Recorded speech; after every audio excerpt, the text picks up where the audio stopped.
अगर इस प्रदेश में वो पत्रकार सुरक्षित नहीं है तो फिर कौन सुरक्षित है?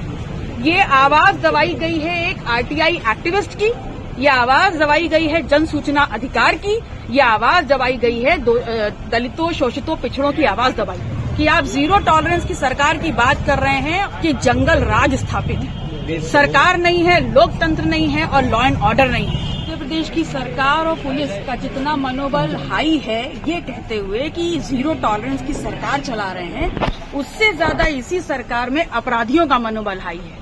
और शायद इसीलिए दिन दहाड़े, चाहे सीतापुर ले लें, चाहे लखीमपुर ले लें, चाहे सुल्तानपुर ले लें, चाहे ललितपुर ले लें, हर उत्तर प्रदेश के हर कोने में दिन दहाड़े हत्याएं हो रही हैं। लेकिन ये तो हद ही हो गई।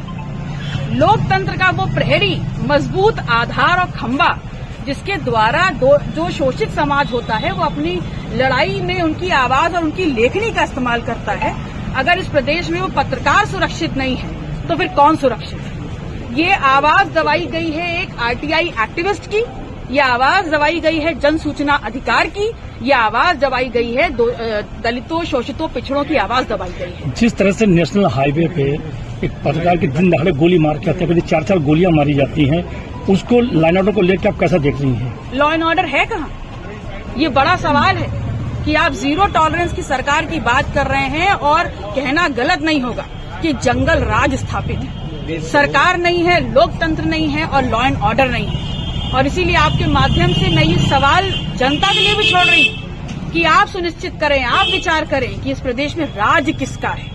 और जहां ये सिर्फ एक पत्रकार की मौत नहीं है, जहां पत्रकार पूरा जमात आज इसमें खौफजदा है, आम आदमी खौफजदा है क्योंकि उसकी आवाज दब गई, तो निसंदेह हम सबको मिलजुल कर लड़ना पड़ेगा। और परिवार को जब तक न्याय नहीं मिलता है, मैं परिवार के साथ सदन से सड़क तक परिजनों के लिए आपने सरकार से आप क्या मांग करते हैं?